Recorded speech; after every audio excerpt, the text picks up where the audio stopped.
10 মিনিটের আবেগ মাগো 5 মিনিটের মন কে তুমি মা দেখতে দিলা না এই পৃথিবীর মন 10 মিনিটের আবেগ মাগো 5 মিনিটের মন কে তুমি মা দেখতে দিলা না এই পৃথিবীর মন জোর করে আসিনি কর শরীরে আমি পৃথিবীতে নাকি সন্তান মায়ের কাছে দামি তবে কেন সুখের ভুলে আমায় পেটে নিলা সুখের শেষে কেটে ছিঁড়ে আমায় ফেলে দিলা একদিন তুমি আমার কাছে একদিন তুমি আমার কাছে আসবে ঠিকই মাগো কি বলবে আল্লাহর কাছে জমা করে রাখো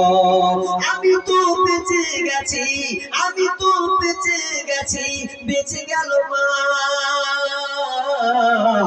নইলে লোকে বলবো মরে অবৈধ সন্তান একটু অবৈধ সুখ পেতে মা একটু অবৈধ সুখ পেতে মা আমায় পেতে নিলে কলঙ্কের ভয়ে তুমি আমার ছুঁড়ে ফেলে দিলে তোমার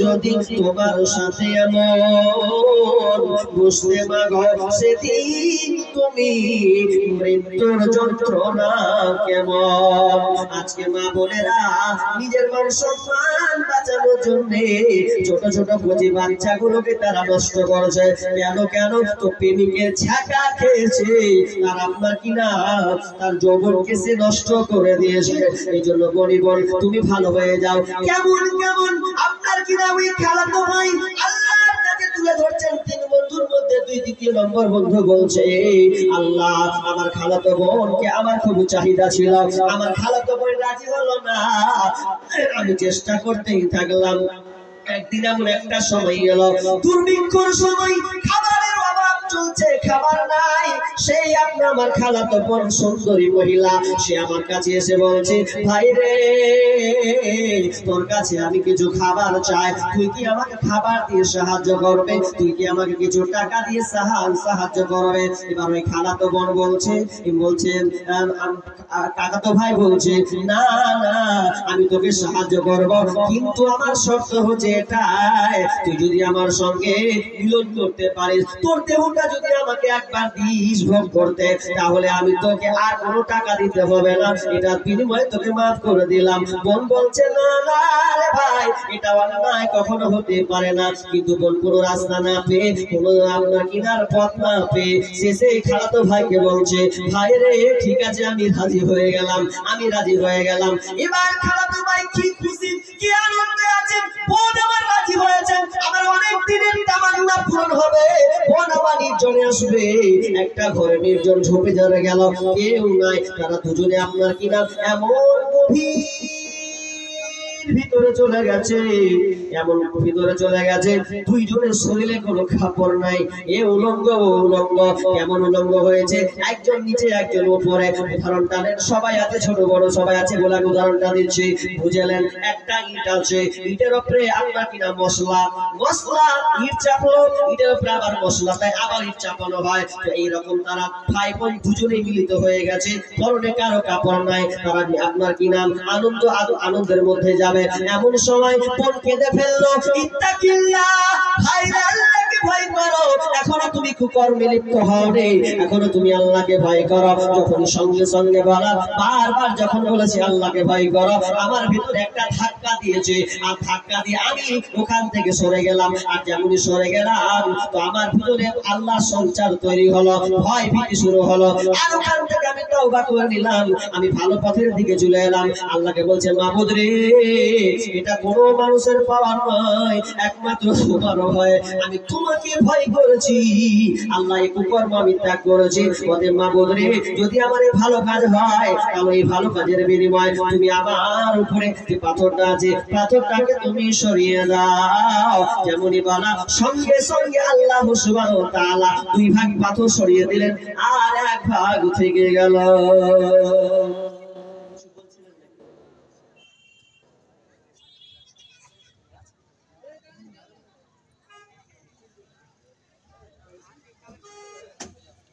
আচ্ছা আচ্ছা টাইমটা বলো, টাইমটা বলো তাহলে আমি দেখব।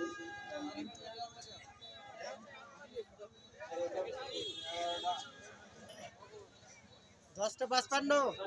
আচ্ছা ঠিক ঠিক ঠিক। যাক, তাহলে যেমন কর্ম, আচ্ছা যেমন কর্ম তেমন ফল।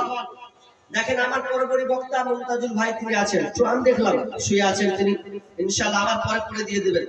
তো যেমন কর্ম তেমন ফল দুইটা হলো। 3 নম্বর বন্ধু বলছেন ভাই আমি একটা ভালো কাজ করেছি। একটা লোক আমার মানে আমি রেখেছিলাম কিভাবে, আমি শ্রমিকের কাজ করাতাম, শ্রমিকের কাজ করাতে গিয়ে আমার কাছে সেই লোকটা একদিন দুপুরে এলো, পূর্ণ একদিনের কাজ নয় অর্ধেক কাজ করলো, আমি অর্ধেক পারিশ্রমিক তাকে দিলাম, সে নিতে চাইলো না, ফুল চাইলো। তখন কি করলো যে সে নিল না, চলে গেল অনেক বছর পর। এবার আমার তো ভয় শুরু হয়ে গেল যে নিল না তো কি করি, বলছে আমি ওর জিনিস খাবো না, ওর টাকাটা কাজে লাগিয়ে দিই। কিভাবে? তিনি ছাগল গরু পালতে লাগলেন, এ পালতে পালতে পালতে অনেক ছাগলের পাল হলো। তখন একদিন বলছেন ওই লোকটা এসে বলছে ভাই আমার কিছু টাকা পেতাম, ওটা দিতে বিপদে পড়েছি। বলছে ভাই ওটা তোমার টাকা, তুমি যে পাওনা চাইতে এসেছো ওটা আছে, দেখো তোমার কত দিন হয়ে গেছে, এই যে তোমার পালগুলো দেখছো এগুলো আমার নয়, এগুলো তোমার টাকার পাল, তুমি এগুলোকে নিয়ে চলে যাও। লোকটা কি গেল শেষ মুহূর্তে সব জিনিসকে নিয়ে চলে গেল। নিয়ে যাওয়ার পর এবার সে আল্লাহকে বলছে মাবুদ রে, যদি তোমার এটা ভয় করে আমি আমানত রক্ষা করেছি, একমাত্র তোমার ভয়ে এই ভালো কাজ করেছি, এর বিনিময়ে তুমি আল্লাহ পূর্ণ পাথরকে সরিয়ে দাও। সঙ্গে সঙ্গে ওখান থেকে পুরো পাথর সরে গেল। 3 বন্ধু বনি ইসরাইলদের ঘটনা, 3টা বন্ধু বেড়াতে গিয়েছেন দূরসফরে মরুভূমি প্রান্তর। এই 3 বন্ধু মিলে ঘুরতে গিয়েছে, আর ঘুরতে গিয়ে তারা এমন বিপদের সম্মুখীন হলো, প্রবল হাওয়া ঝড় বৃষ্টি শুরু হয়েছে। আর ঝড় বৃষ্টির প্রবল আর আপনার কিনা ঝড় বৃষ্টির কারণে তারা কোথায় লুকাবে কোনো রাস্তা না পেয়ে একটা গর্তের ভিতরে ঢুকে পড়েছে। গর্তের ভিতরে ঢুকলো তো আল্লাহর কি হুকুম দেখেন, গর্তের ভিতরে 3 জনে ঢুকেছে তো হাওয়া হয়েছে, তো বড় একটা ফোল্ডার এসে গর্তটাকে পুরো ব্লক করে দিয়েছে, বন্ধ। যেমনই বন্ধ করা, আর তারা 3 বন্ধু দুনিয়ার আলো দেখতে পায় না, কি করে এখান থেকে বাঁচা যাবে, পরিত্রাণ পাওয়া যাবে। বন্ধু আমি আপনাকে বুঝাতে চাচ্ছি ভালো কাজ করার কত ক্ষমতা আছে। দুনিয়াতে যদি আপনি ভালো কর্ম করেন এর ক্ষমতা কতটা।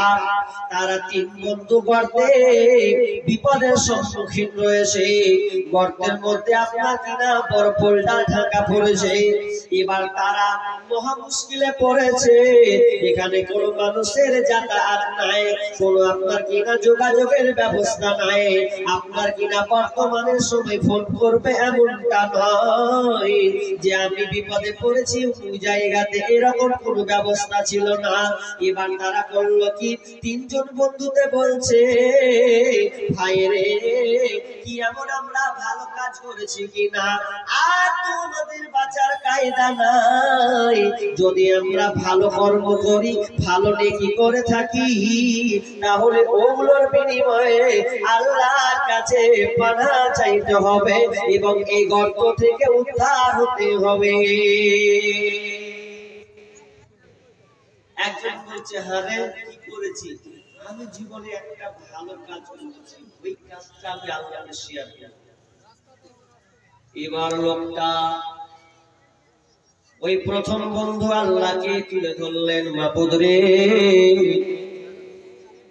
আমি জীবনে ভালো কাজ না করে জীবনে একটাই আমার ভালো কাজ ছিল, যেই কাজটা ছিল আমি রাখাল মানুষ, রাখালি করতাম, দূরে পারে ছাগল চড়াতে যেতাম, ছাগল চড়ানোর পর আমি আমার সর্বপ্রথম আব্বা মাকে পান করাতাম, দুধ দহন করে আব্বা মাকে পান করাতাম, এটা ছিল আমার বৈশিষ্ট্য। কিন্তু আমি একদিন দূরে পারে চলে গেছে, রাত অনেক হয়ে গেছে। এই জন্য আমি কি করলাম, অনেক রাত হওয়ার পরেও গভীর রাত্রিতে বাড়ি ঢুকেছি। যেমন আমি পাট থেকে দুধ দহন করলাম, এবার আব্বা মাকে দিব কি, এমন সময় আব্বা মা ঘুমিয়ে গেছে। আমি মা বাবাকে উঠাবো, এটা আমার খারাপ করে ভাবলাম। মাকে জাগাবো, এটা কেমন যেন লাগলো আমার। এই জন্য আমি দুধের গ্লাসটাকে মা আব্বার সামনে মাথার দিকে আমি ধরে থাকলাম। এদিকে আমার ছেলেরা কান্নাকাটি করছে, আব্বা খিদা লেগেছে, তৃষ্ণা লেগেছে, আমাদেরকে দুধ দাও। এবার সন্তানেরা হাজারো কানলেও আমি তাদেরকে দুধ দিলাম না, বরং আমিও খেলাম না। আমার বিবিকে পর্যন্ত আমি খাওয়ালাম না। সারা রাত থেকে গেলাম, কারণ মাকে দুধ পান করাতে হবে। মা খুব দামি জিনিস, আসলে যার মা নেই তাকে জিজ্ঞাসা করবেন মা কত দামি জিনিস। হাজার দুনিয়া যত কিছু আছে আপনি বিক্রি করলেও মায়ের ধারে কাছে আপনি যেতে পারবেন না। শরীরের চামড়া কেটে যদি আপনি জুতা বানান, মায়ের ঋণ আপনি পরিশোধ করতে পারবেন না। ওই যুবকটা মাকে এতটা ভালোবাসতেন, এতটা সম্মান শ্রদ্ধা করতেন যে যতক্ষণ পর্যন্ত আব্বা মা না দুধ পান করবে ততক্ষণ পর্যন্ত আমরা দুধ পান করব না। জীবনের মূল কষ্ট মায়ের প্রসব বেদনায়, সাত আসমান সাত জমিন তখন মায়েরই মাথায়। জীবনের মূল কষ্ট মায়ের প্রসব বেদনায়, সাত আসমান সাত জমিন তখন মায়েরই মাথায়। আমার সুন্দর মুখ দেখে মায়ের, আমার সুন্দর মুখ দেখে মায়ের ব্যথা যে যাই ভুলিয়া। ও আমার প্রাণের মা, মা গো মা, কোথায় গেলে মোরে ছাড়িয়া। জগ দুঃখী ইয়াতীম আমি, চাই না কেহ ফিরিয়া। আমি যখন ছিলাম আমার মায়ের উদরে, চলাফেরা করলেন যে মায় কত কষ্ট করে। আমি যখন ছিলাম আমার মায়ের উদরে, চলাফেরা করলেন যে মায় কত কষ্ট করে। এমন মাকে কেমনি গাবি, এমন মাকে কেমনি গাজি, যাব আমি ভুলিয়া। ও আমার প্রাণের মা, মা গো মা, কোথায় গেলে মোরে ছাড়িয়া। জনম দুঃখী ইয়াতীম আমি, চাই না কেহ ফিরিয়া।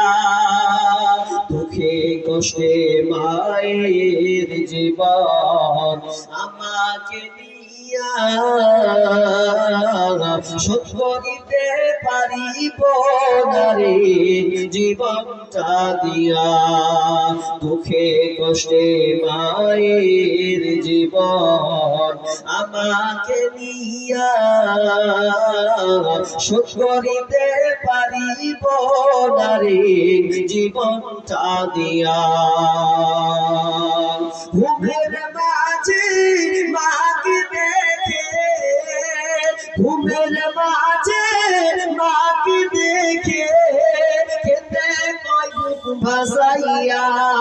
ও আমার প্রাণের মা, মা গো মা, কোথায় গেলে মোরে ছাড়িয়া জনম দুঃখী ইয়াতিম আমি চাই না কেহ ফিরিয়া জীবনের মূল কষ্ট মায়ের প্রসব বেদনায় সাত আসমান সাত জমিন তখন মায়েরই মাথায়।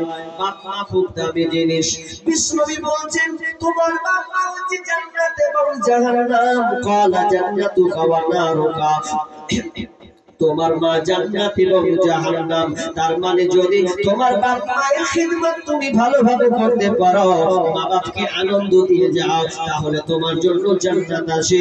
আর দুঃখে কষ্টে তোমার ব্যবহারে মা যদি অসন্তুষ্ট হয়, তাহলে তোমার জন্য হচ্ছে জাহান্নাম।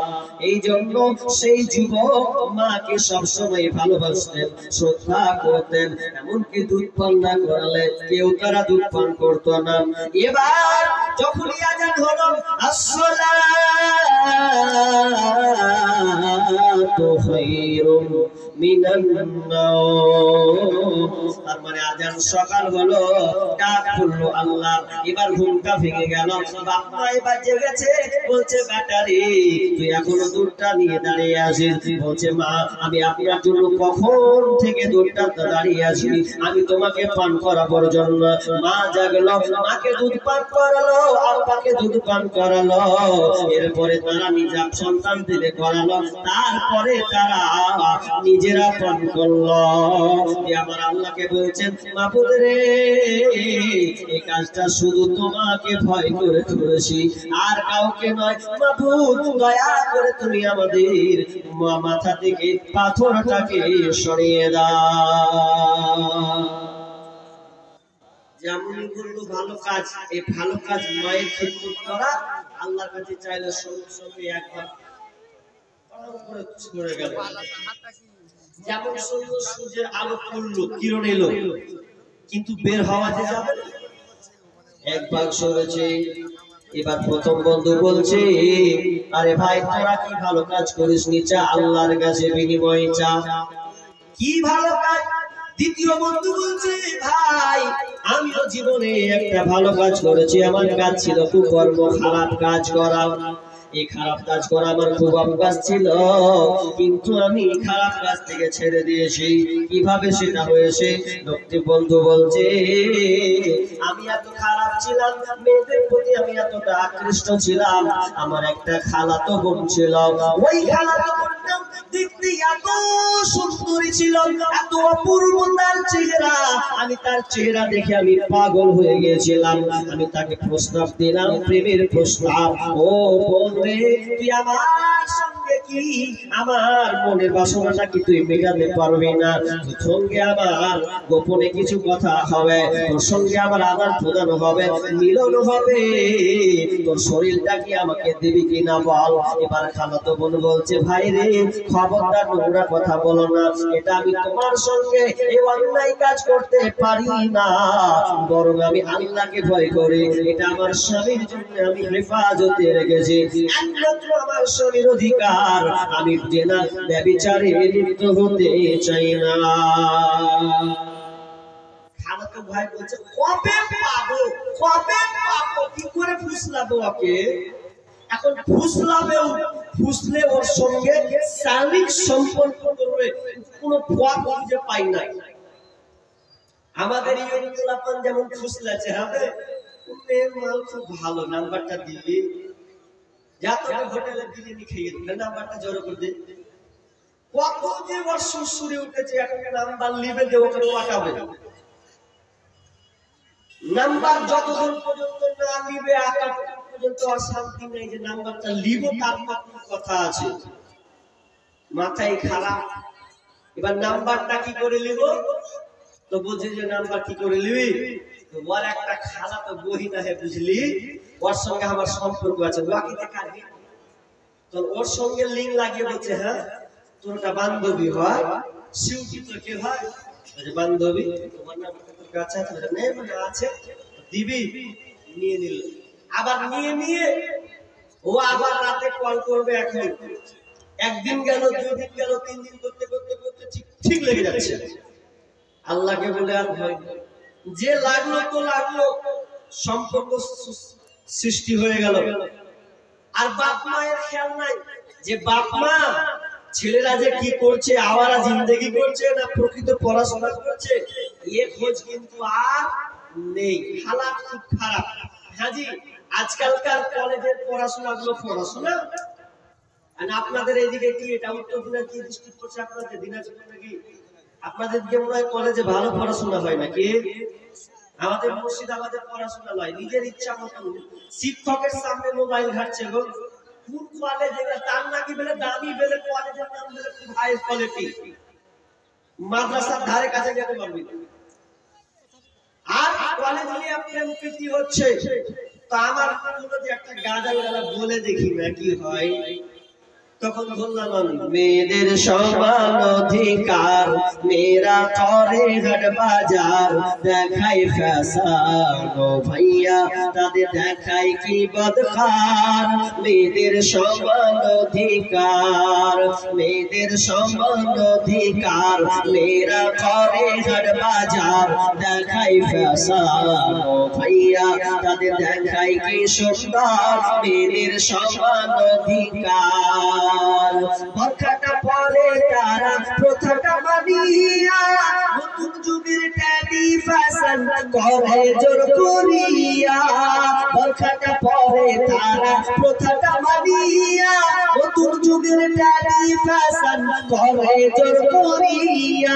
এদের বলার কিছু নাই বর্তমানের জামানায়, এদের বলার কিছু নাই বর্তমানের জামানায়। কি বলবো ভাইয়া তাদের দেখাই কি সুন্দর, মেয়েদের সমান অধিকার। মোবাইলে কথা বলে প্রেমিকের সাথে, ঘন্টার পর ঘন্টা চলে যায়, খবর রাখে না যে, ঠিক না?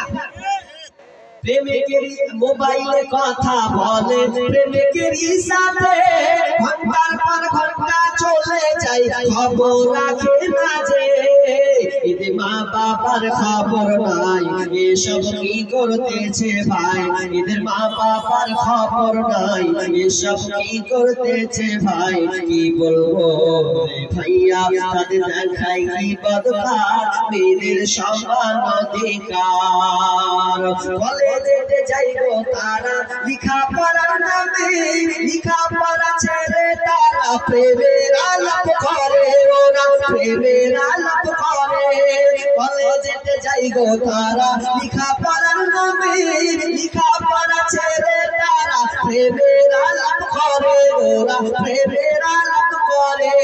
গজব দুনিয়াতে ভাই আসতে দেরি তোমার নাই, গজব দুনিয়াতে ভাই আসতে দেরি তোমার নাই। কি বলবো ভাইয়া তাদের দেখাই কি বদকার, মেয়েদের সমান অধিকার। ছি ছি ছি লজ্জার কথা বলি যে কেমনি, এখন আমার বাবার হই। কি বলবো লজ্জার কথা না বললে তো নয়, ঈমান বাঁচাইতে হলে বলতে বাধ্য হই, আমি বলতে বাধ্য হই। বিয়ের আগে মা হয়ে যায় আবার কত জনে, ছি ছি ছি লজ্জার কথা বলি যে কেমনে, আমি বলি যে কেমনে। ওদের রাস্তা ঘাটে ভাই মার্কেটের অভাব দেখি নাই। কি বলবো ভাইয়া তাদের দেখাই কি বদকার, মেয়েদের সমান অধিকার, মেয়েদের সমান অধিকার। মেয়েরা করে হাট বাজার, দেখাই ফ্যাশন ভাইয়া তাদের দেখাই কি বদকার, মেয়েদের সমান অধিকার। মেয়েরা পাবান তাদেরকেও বিক্রি করতে আছে, প্রেমিকের পাল্লাই পড়েছে। একমাত্র একবারও আল্লাহকে ভয় করে না যে আমি কোন হালাতে আছি, কোন আপনার চক্রান্তে পড়ে আছি। কোন যদি জানতো আমার শরীরের দাম, তার অস্তিত্বের ব্যাপারে যদি জানতো, সতীত্বতার ব্যাপারে জানতো যে তার দেহের কত দাম, তাহলে ওই বোন কোনোদিন কোন পর পুরুষের সঙ্গে কোনোদিন সে প্রেমের নামে তার দেহটাকে বিক্রি করত না। আল্লাহকে ভয় নাই।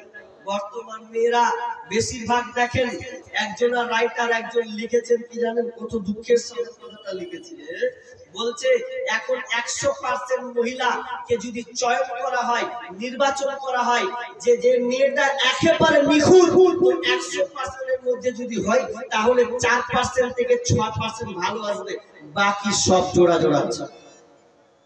বিয়ের আগে জোড়া জোড়া, কলেজ, স্কুল, ইউনিভার্সিটি যার একদম সব জোড়া জোড়া। কে তোরটা বলছে আমার বন্ধু, বেটি ছেলেও তোর বেটা ছেলে বন্ধু হয়, বন্ধু নামে আজকে চলছে।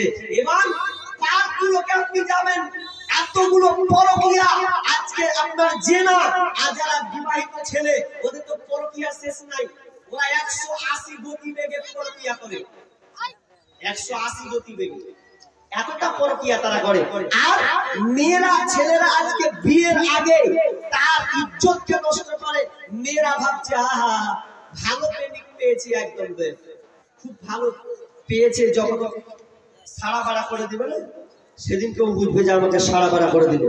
ওই জন্য আমি বোনদেরকে বলি, বোন খবরদার, খবরদার বোন, জীবনে কোনোদিন ভাবিও না যে প্রেমিক তোমাকে ভালো পর্যায়ে নিয়ে যাবে, না না, বরং তোমাকে যেদিন ভোগ করে দেবে, যেদিন তোমাকে আপনার কিনা তোমার ইজ্জতকে নষ্ট করবে, সেদিন তোমাকেও ছেড়ে পালাবে।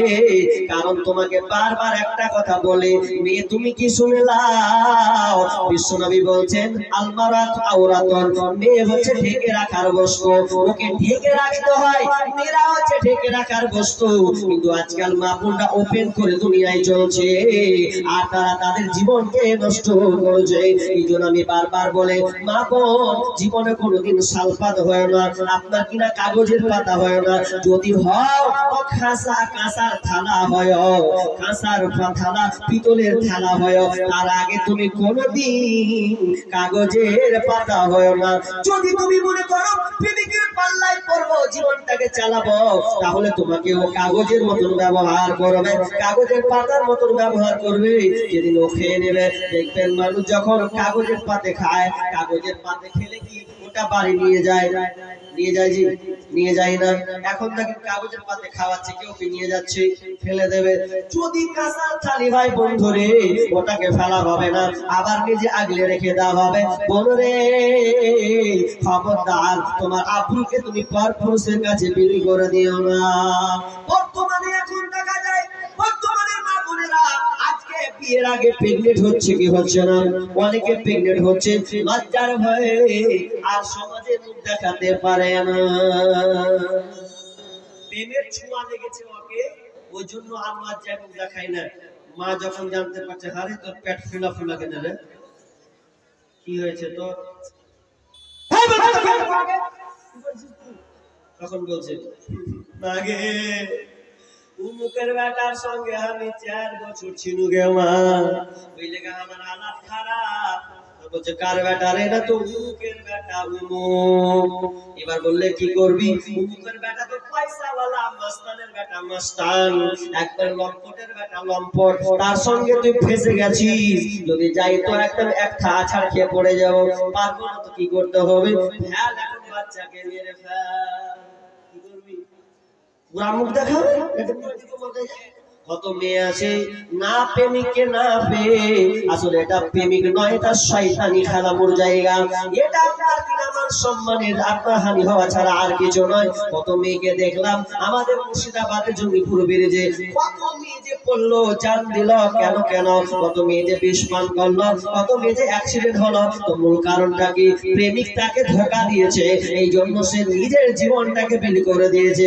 নতুবা যদি মেয়েটা প্রেগনেন্ট হয়, তাহলে সে ইচ্ছা করলো আর বাচ্চাকে রাখবো না, কি করতে হবে, এই জন্য বাচ্চাটাকে আপনারা ট্যাবলেট খেয়ে দেওয়া হোক, ইনজেকশনের মাধ্যমে হোক, আর ওয়াশ করার মাধ্যমে হোক, বাচ্চাকে মেরে ফেলতে হবে। দর্শক, ভালো কাজ করলে, বিপদে পড়লে আল্লাহ আপনাকে ওই কাজে যদি বিপদে পড়েন আর কোনো ভালো কাজ যদি আল্লাহকে পেশ করেন তাহলে আল্লাহ আপনাকে বাঁচাবে, উদ্ধার করবে। এবার বলেন আপনি 24 ঘন্টাতে কয়টা ভালো কাজ করেছেন? কয়টা করেছেন? খালি বলেন। থাপ্পড় মারা, ওই গাল দেওয়া, চিমটি কাটা, কত কি ওগুলো ভাসবে আপনার চোখের সামনে।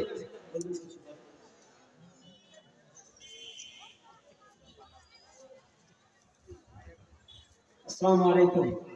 আপনাদের কাছে বিনতি নিবেদন, আমরা এই যে গেটের সামনে দেখছি 5টা রুম ধরেছি কিংবা ছাদ লেবল হয়ে গেছে, তাই আপনাদের কাছে অনুরোধ, আপনারা যে যা পারবেন 100 টাকা 500 টাকা করে দেন, আমরা ছাদ দেবো। বাচ্চাদের থাকার একটা অসুবিধা হচ্ছে, তার জন্য আমার অনুরোধ, মানার হাতে আপনারা বেশ কিছু করে দেন যাতে করে আমরা ছাদটা দিতে পারি। এটা আমার অনুরোধ, আল্লাহ কবুল করুন। তো যাই হোক, আমি আর বক্তব্যের দিকে যাচ্ছি না, তবে একটা কথা বলে আমি দানের দিকে চলে যাই।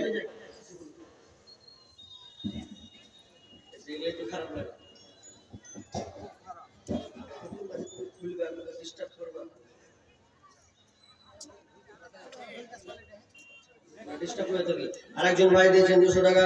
আল্লাহুম্মা সাল্লি আলা মুবারিক আলা হায়াকালা বারাকাল্লাহ। আল্লাহ একজন ভাই 200 টাকা দিয়েছেন। আল্লাহ যে উদ্দেশ্যে দিয়েছেন আল্লাহ তুমি আশা পূর্ণ করে দাও, বালা মুসিবত দূর করে দাও। আল্লাহ রুজি রোজগারে বরকত দাও, ক্ষেত খামারে বরকত দাও। আমিন সুম্মা আমিন। জিয়াউল হক, হ্যাঁ আলহাজ জিয়াউল হক, তিনি 500 টাকা দিয়েছেন। আল্লাহুম্মা সাল্লি আলাইহি, আল্লাহুম্মা বারিক আলা হায়াকালা বারাকাল্লাহ। রব্বুল আলামিন যে উদ্দেশ্যে দিয়েছে আল্লাহ তুমি আশা পূর্ণ করো রব্বুল আলামিন। আল্লাহ তুমি তাদের রুজি রোজগারে বরকত দাও, আল্লাহ তুমি হায়াতে তাইয়্যিবা দান করো, আল্লাহ ক্ষেত খামারে বরকত দাও, ব্যবসা বাণিজ্যে বরকত দাও। রব্বুল আলামিন যতদিন থাকবে আল্লাহ সহি সালামতে রাখো, আল্লাহ তাআলা আত্মীয় স্বজন মারা গেলে জান্নাত নসিব করো। আমিন সুম্মা আমিন। ভাই এটা মাদ্রাসা জালসা, আপনারা জানেন তো? জানেন। আর জানেন যেহেতু এতে বিস্তারিত বলার কিছু নাই, তবে কথা হলো আপনাদের অর্থের প্রয়োজন। মাদ্রাসা চালাতে গেলে মমতা বুবু আর নরেন্দ্র মোদী আসবে না, বরং লুটালিয়ে পালাবে। আমাদেরকে সোচ্চার হতে হবে। এই জন্য যে যা পারবেন আপনার সামর্থ্য অনুযায়ী, আমি বলছি না যে আপনি সব কিছু ঢেলে দেন, আপনার ভাবনা চিন্তা তো একটু আলাদা, একটু আলাদা। এজন্য আপনাকে আলাদা করে বলতে হয় যে সাহাবীদের জীবনের চরিত্র যদি হতো তাহলে আমাকে এতটা গভীর ভাবে বলার প্রয়োজন ছিল না। যদিও মানুষ দুনিয়ার মোহে আছে, কিন্তু আল্লাহ রাস্তায় দান করুন। আরেকজন ভাই দিয়েছেন 500 টাকা। আল্লাহুম্মা সাল্লি আলাইহি, আল্লাহুম্মা বারিক আলা হায়াকালা বারাকাল্লাহ। আল্লাহ যে উদ্দেশ্যে দিয়েছে আল্লাহ তুমি দানকে কবুল করে নাও, আল্লাহ বালা মুসিবত দূর করিয়া দাও। আমিন সুম্মা আমিন। পান্তাপাড়া কি নাম? আব্দুল হাকিম ভাই, তিনি 500 টাকা দিয়েছেন। ভাই 5000 10000 টাকা দিলে বলা না, এখানে আপনাদের কালেকশন হয়ে গেছে নাকি? জাইনুল হক, জিয়াউল হক, কত? 1 মণ ধান নিয়ে আছেন নাকি? 1 মণ ধান, এটা ধান দিয়ে খুব কম দিই, ধান কিনে হবে। একজন দিয়েছেন 500 টাকা। আল্লাহুম্মা সাল্লি আলা মুহাম্মাদ। 1 মণ বাদি, 1 মণ মানে আরে তুমি জড় হয়েছে, কতদিন লাগাচ্ছেন আজকে বুঝেছি ধান? আরে অন্তত 1 মানে কি বলবো, ধান বেশি লাগে। আর আপনারা জানেন না, হ্যাঁ 10 কিলো বাংলা। আল্লাহুম্মা সাল্লি আলাইহি, আল্লাহুম্মা বারিক আলা হায়াকালা বারাকাল্লাহ। রব্বুল আলামিন 50 কিলো ধান আল্লাহ মাদ্রাসার জন্য দিয়েছেন। আল্লাহ তুমি দানকে কবুল করে নাও, আল্লাহ তার খেতে বরকত দাও, আল্লাহ রুজি রোজগারে বরকত দাও, বালা মুসিবত দূর করে দাও। আমিন সুম্মা আমিন। থাকতে সময় কোরআন পড়ো, আল্লাহ নবীর রাস্তা ধরো। থাকতে সময় কোরআন পড়ো, আমার নবীর রাস্তা ধরো। চইলা গেলে সময় তোমার ফিরে পাইবা না। কত কিছু পড়বে বন্ধু, কোরআন পারো না। ওইরা গেলে জান্নাত পাইবা এত সোজা না। ওইরা গেলে জান্নাত পাইবা এত সোজা না। আরেকজন ভাই দিয়েছেন 200 টাকা। হায়াকালা বারাকাল্লাহ। আরেকজন ছোট ভাই 500 টাকা দিয়েছেন। আল্লাহ তাকে কবুল করে নাও, যত সে দিয়েছে আশা পূর্ণ করে দাও। আমিন।